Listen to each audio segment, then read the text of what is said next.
The mage announced that she had found Song Fei coordinates 3,866, 9,527, but she could not guarantee they would stay put. They might have moved by the time he got there. A helpful but slightly pessimistic update. Qin Feng told her to add him as a friend, keep tracking them, and update him on their location. She asked how long she would need to watch them. If it was too long, he said it would not take more than a moment. Famous last words, the narrator noted. But somehow, they believed him. As he walked through the forest, Qin Feng noticed something on a tree he just passed. He quickly backtracked and took a closer look. The mage noticed Qin Feng stop. She asked why he had stopped. He asked her to take a look around and see if there were any other trees like this nearby. She blinked, then agreed and went off to check. From tracker to tree spotter in 10 seconds.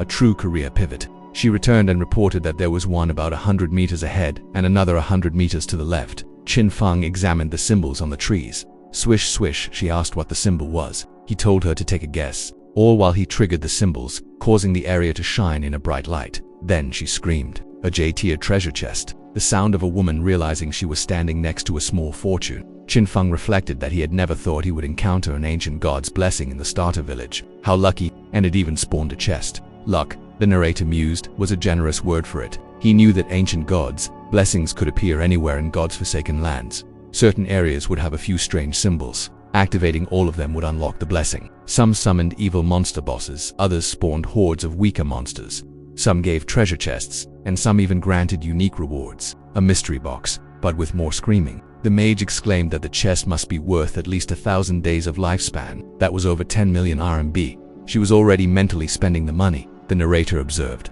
Never mind that the chest belonged to Shadow. Qin Feng noted that her estimate was not bad. In his past life, the exchange rate for tradable lifespan was around 1 to 10,000 at this point. By the second day, it had already skyrocketed to 1 to 50,000 or more. A brief economics lesson from a man who had literally seen the future. The mage watched him swipe the symbols with his fingers. She made a mental note. With her scouting skills, she might find a lot more of these. She chuckled to herself. Dream on, little scout.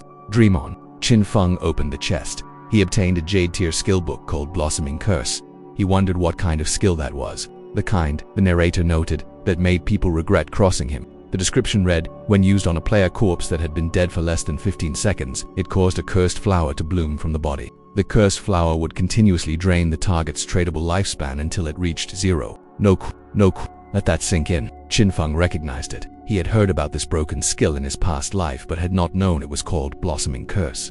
The name fit though, a flower that sucked wallets dry. Poetic, he learned it immediately. With this skill, every time he killed a player, he just needed to guard their corpse and let the cursed flower drain all their tradable lifespan. Song Fei's lifespan account just burst into flames. The narrator remarked dryly. He thought to himself that Song Fei's good days were over. This time, he would hunt him until he logged off. Then he would rush to level 10, extract his abilities into reality, and kill him for good in the real world. That was not a threat, that was a spoiler. Elsewhere, Song Fei and his fangirls had just killed a wolf-like monster. They had fled far into the wilderness. He panted, saying they had run so far that Shadow should not be able to chase them here. He had already stolen his silver-tier boss kill and killed him twice.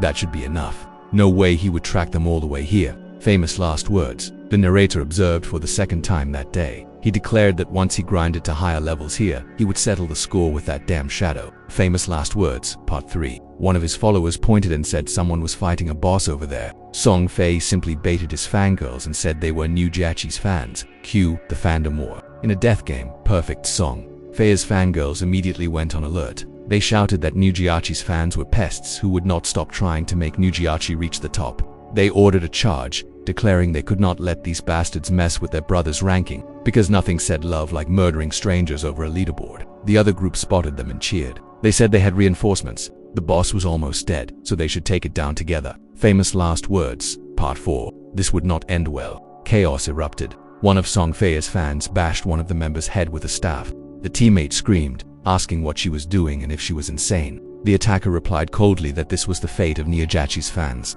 Dramatic betrayal music, the narrator imagined, playing softly in the background. The victim protested that she did not even know what Niajachi was. Wrong place, wrong uniform, wrong death. Another one bites Daydust courtesy of the obsessed fangirl. Song Fei's fangirls rallied and chanted, with gold we rise, with Fei we fly, sweep the new scum, conquer the sky. Poetry, in a video game, while committing murder, peak civilization, the narrator noted dryly. Another added, the cosmos is vast, with you will last. Hearts like lone isles. For Fei we smile. Then the field exploded with blood. Someone should get these girls a talent show. Or therapy. Possibly both. Song Fei wiped a fake tear and thanked his dear family. He said he had almost been ambushed by Neojiachi's fans. He had never expected them to be this ruthless. He loved every second of it. He just would not admit it. One of his followers responded in a sing-song voice. No, need to thank US roam far and wide. With Fei we ride. The narrator briefly considered logging off themselves. Nearby, Shadow stood silently watching. Then, like his name, he vanished into the shadow. Suddenly, a familiar voice cut through the chaos. Song Fei. Song Fei froze.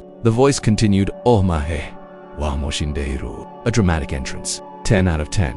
With that, Song Fei's head went flying once again. The fangirls screamed in horror. Shadow appeared next to Song Fei's body, seemingly supporting it. Then he activated his skill-blossoming curse. A huge cursed flower bloomed from where Song Fei's main faculty once was. The fangirls looked and asked what this was. His lifespan, leaving his body in floral form. Enjoy. Hope you enjoyed the recap. Smash that like button if you did, and subscribe for more. See you next time.